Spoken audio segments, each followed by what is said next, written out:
Mas para isso, nós primeiro temos que calcular se a resistência ela pode ser em série ou em paralelo. Se for resistência em série, nós pegamos todas as resistências e somamos, tranquilo? Se for em paralelo, nós pegamos a razão entre o produto e a soma, beleza? Finalmente, a gente chega em potência elétrica. O que é uma potência? Quando você fala que um carro ele é mais potente do que o outro, você está me dizendo que esse carro ele consegue realizar um trabalho, no caso, ele consegue aumentar a sua velocidade bem mais do que o outro, ou seja, ele consegue percorrer um espaço em menos tempo, né? Ele consegue chegar a uma velocidade, né, bem mais alta do que um carro comum popular. Então, a minha resistência elétrica nada mais é do que isso. Ela é definida pelo trabalho em que, né, a rapidez com que um trabalho ele é realizado, ou seja, a medida do trabalho é realizada por unidade de medida de tempo, né? Então, temos aqui, né, o descobridor do nosso Watt, o descobridor, né, da potência elétrica, né, ele deu uma pequena fórmula onde temos potência elétrica é igual a diferença de potenciação vezes vezes a intensidade da corrente elétrica. Perceberam uma coisa comum, né, que nós temos aqui? A resistência e a potência, elas estão relacionadas. Ou seja, nós podemos trabalhar com essas duas fórmulas. Se estivermos relacionando resistência com potência ao mesmo tempo, nós vamos utilizar essa segunda fórmula aqui, né? Se estamos trabalhando apenas com potência, podemos trabalhar apenas com essa. Então, vai variar dependendo da questão que podemos trabalhar. Tranquilo? Um exemplo aqui, né, no caso dos neurônios, que utilizam correntes elétricas chamadas de sinapses, né, para fazer uma conexão entre um neurônio e outro, não é? Então, essa corrente aí também, né, de elétrons também pode ocorrer aí nos nossos neurônios. Então, finalmente, nós chegamos aqui a alguns exemplos, né? Então, vamos citar alguns exemplos aqui. Então, vamos lá. No circuito apresentado na figura, onde V é igual a 12 volts. Espera aí, deixa eu voltar aqui. Ele fala que V é igual a 12 volts. A voltagem, eu disse que o quê? Ele botou esse V aqui para confundir com vocês, mas quando a gente se retrata de voltagem, nós estamos se referindo a o valor de U. Então, U aqui para mim é 12 volts. Tranquilo? Quem é meu R1 aqui? Meu R1 nada mais é do que 5. Meu R2 nada mais é do que 2. E o meu R3 aqui, ó, nada mais é do que 2 também. O que vocês perceberam? Que R2 e R3 eles possuem o mesmo valor. Por quê? Porque eles são paralelos um ao outro. Tranquilo? Enquanto R1 ele é um resistor em série. Então, nós temos aqui um resistor em paralelo e um resistor em série. Então, vamos lá. O que minha questão está me pedindo? Podemos dizer que a corrente medida pelo amperímetro colocado no circuito é. Então, ele está pedindo a corrente medida pelo amperímetro. Quem é a unidade de medida, né, para amperímetro? A gente está se referindo à intensidade da corrente elétrica. Então, a gente organiza os dados, o que a questão está dando, e organiza o que ela está me pedindo. Está me pedindo, no caso aqui, a intensidade da corrente elétrica. Nós vimos que para se calcular a intensidade da corrente elétrica, foi a fórmulazinha, aqui, ó. A fórmula para se calcular a intensidade da corrente elétrica nada mais é do que I é igual a Q sobre T. Tranquilo? Então, a gente pode trabalhar aqui, ó, um pouco com essas formulazinhas aqui. Então vamos lá. Primeiramente, eu falei, né, que para a gente conseguir trabalhar com essa questão aqui, né, qual é a fórmula que a gente utiliza? Nada mais do que R é igual a I vezes U. Essa é a minha fórmula que podemos trabalhar para descobrir, não é, qual é a amperagem aí, né, do nosso circuito. Então, temos aqui a nossa fórmula, temos os nossos dados agora. Vamos agora descobrir qual é a resistência equivalente para a gente conseguir descobrir quem é aí. Então vamos lá. Primeiramente, nós vamos resolver a nossa resistência equivalente dos nossos resistores paralelos, no caso de R2 e R3. Então, vamos lá. Primeiro caso, né, podemos fazer assim. Primeiro pegamos o resistor em paralelo. Como é que calcula um resistor em paralelo? Nós pegamos aqui, ó, resistência paralela é igual a R2,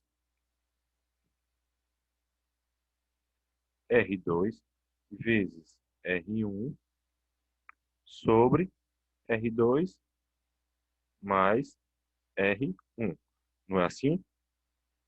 Então, substituindo os valores aqui, nós temos R paralelo, eita, R paralelo, nada mais é do que, quem é R2? 2 vezes 2 sobre 2 mais 2, beleza? Então, quem é aqui nossa resistência paralela? 4 sobre 4 nós temos 1. Então, a minha resistência paralela é 1. Então, encontramos aqui o nosso valor de resistência paralela. Mas, para o meu cálculo total, eu preciso saber a minha resistência total. Então, como é que eu vou saber a minha resistência total agora? Eu pego o meu R1, que está faltando, e somo com o meu R paralelo. Beleza? Eu peguei aqui o meu R1, que eu vou descobrir, e, e somo com o meu, né, R total paralelo. Aqui, no caso, quem é minha resistência total? Nós temos quem é meu valor de R1? Nós temos 5, mais quem é minha resistência paralela? 1, né? 1. Então, quem é minha resistência total aqui? Nós temos o valor de 6. Tranquilo? 6 o quê? Ohm. Então, nós descobrimos primeiro aqui nossa resistência total.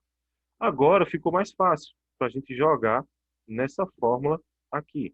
Tranquilo? Deixa eu trocar a cor aqui agora, né? Vamos jogar nessa fórmula aqui de R é igual a I vezes U. Quem é meu R total? Temos aqui 6 é igual a I vezes minha diferença de potenciação. Quem é meu U aqui? No caso aqui, ó, nós temos o valor de 12. Então, temos 12, né, aqui. Então, aqui, jogando um para lá e outro para cá, nós temos aqui, ó, né? E, no caso aqui, é igual a 3. Tranquilo? Tranquileza demais, né? Então, percebam, né, que para a gente conseguir chegar a esse valor, nós primeiro precisamos saber, não é, a diferença entre cada um deles para depois somar. Tranquilo? É só voltar o vídeo aí mais uma vez, né, que vocês, né, vão se apegar. Então, para a gente conseguir resolver esse tipo de questão, a gente precisa trabalhar, né, precisa responder, né, praticar elas todos os dias, não é? Tranquilo, né? Então, vamos para a próxima questão. Deixa eu apagar aqui.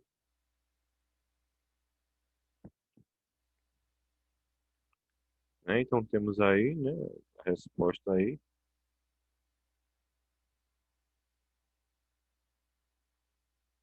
Oh, qual que eu falei? 3, né? Calculei errado aqui, ligeiro. Desculpem, não é? Falhei, pensei alto, né? Botei lá 12 sobre 6, eu botei 3, mas no caso aqui a nossa resposta é 2A. Então, desculpem o erro aí, né? A nossa resposta é igual a 2A. Tranquilo? 2 amperes aí, então tá de boa.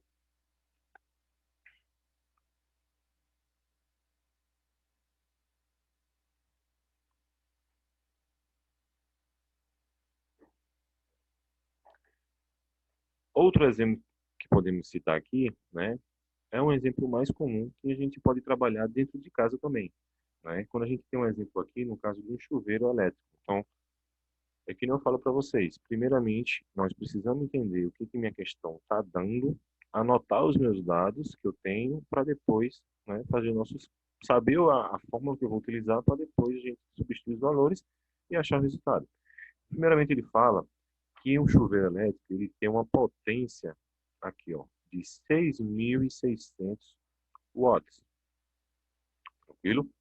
Ele fala, né, que ele foi ligado, ele foi criado, né, foi produzido para uma tensão de 220 volts, né? Então ele foi produzido, né, para ser ligado em uma tensão de 220 volts, né? Mas sem querer, ele foi ligado sobre uma tensão de 110. Isso acontece muito.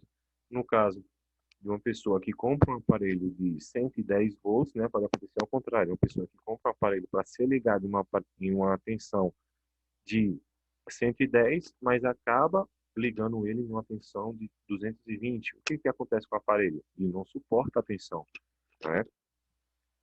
Se você, no caso do aparelho, ele vai queimar, né? No caso, se for ao contrário, você botar um aparelho de 220 em uma tensão de 110, ele não vai ter a carga completa para poder ligar o aparelho, né? Então vamos lá. Então ele fala que ele tem uma potência de 6.600 sobre uma tensão de 220, mas ele foi ligado sobre uma tensão de 110, né? Se o chuveiro permanecer ligado durante o intervalo de 15 minutos, qual será o seu consumo de energia? Primeiramente, nós temos que saber o consumo de energia do chuveiro ligado a uma potência normal, né? A 220. Então vamos lá. A fórmula de potência nada mais é do que potência é igual